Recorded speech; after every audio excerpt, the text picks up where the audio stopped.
GM Enam প্রশ্ন করেছেন, আসসালামু আলাইকুম রহমতুল্লাহ। ওয়ালাইকুম আসসালাম। নাটক সিনেমা করার জন্য কোনো পুরুষ মহিলা সাজে বা কোনো মুসলিম হিন্দু সাজে, শরীয়তে তার হুকুম কি? এটা তো নেহায়ত গর্হিত কাজ। যেমন আমাদের দেশে দেখেছি যে আমি মাঝে মধ্যে ফেসবুকে কোনো ছোট্ট নাটিকা আমার সামনে পড়লে আমি অনেক সময় সেটা শুনি কী বলে দেখবার জন্য। তখন দেখলাম যে একটা বড়ুয়া নাটক করে, সেই বড়ুয়াটার নাম দিয়েছে সুলাইমান। তখন আরেকটা মহিলা তার পাল্টা তাকে সুলাইমান্না সুলাইমান্না এইভাবে করে নাটকের মধ্যে ডাকে। এটা চট্টগ্রামের ভাষায় নাটকটি হচ্ছিল। তো সুলাইমান্না সুলাইমান্না, অথচ সুলাইমান আমাদের একটি সুন্দর নাম এবং আমাদের একজন জলিল কদর আল্লাহর নবীর নাম সুলাইমান আলাইহিস সালাম, যিনি নবী ছিলেন, বাদশাহ ছিলেন। বহুবার এই সুলাইমান শব্দটা কোরআন শরীফে এসেছে। এটা কোনো মুসলমানের নাম রাখবার পরে সেই নাম অত্যন্ত আদব সহকারে ডাকতে হবে। সুলাইমান সুলাইমান এভাবে ডাকতে হবে, সুলাইমান্না সুলাইমান্না এভাবে ডাকা যাবে না। এই জন্য কোনো নাটক করবার সময় কোনো হিন্দুকে মুসলিম নাম দেওয়া, কোনো মুসলিমকে হিন্দু নাম দেওয়া, যেমন তাশাব্বাহা বিকওমিন ফাহুয়া মিনহু। রাসূল করিম সাল্লাল্লাহু আলাইহি ওয়াসাল্লাম বলেছেন যে তুমি যদি কোনো দলের কর্মকাণ্ডের সাথে তোমাকে জড়িয়ে ফেলো, তাহলে তুমি তাদের হয়ে যাবা।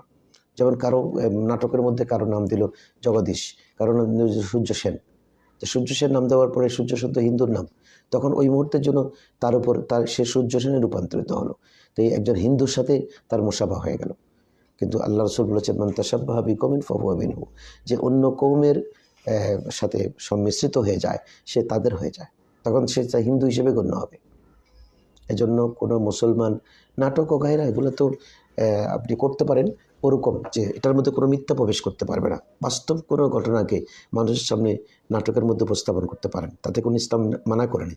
তবে আপনি নাম দাম কোনো কিছু পরিবর্তন করতে পারবেন না। নাম দাম কোনো কিছু পরিবর্তন করতে পারবেন না, আর ওখানে কোনো মহিলা থাকতে পারবে না।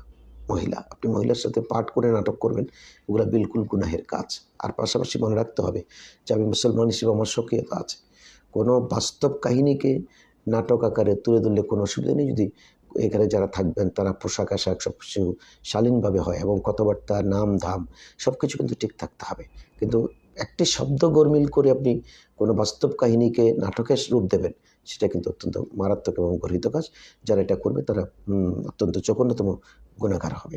এই জন্য আপনি সুন্দর প্রশ্ন করেছেন। নাটকে আমরা প্রায় সময় এটা দেখতে পাই যে একজন হিন্দুকে মুসলমানের নামে আচ্ছাদিত। এটা হিন্দুদের একটা কুটিল্য চাল আছে। আমরা এভাবে নাটক করব যে তুমি সেদিন হিন্দুর পোশাক তুমি নেবা, হিন্দু হিসেবে তুমি আবির্ভূত হবো, মুসলমান হিসেবে আমি যাবো, অথচ সেই মুসলমানের কিচ্ছুই জানে না। তো এই জন্য কি আপনি তাদের পৈতা, তাদের শাখা এগুলোকে আপনি পরিধান করবেন? সুতরাং এই কাজ থেকে আমাদেরকে অবশ্যই বেঁচে থাকতে হবে।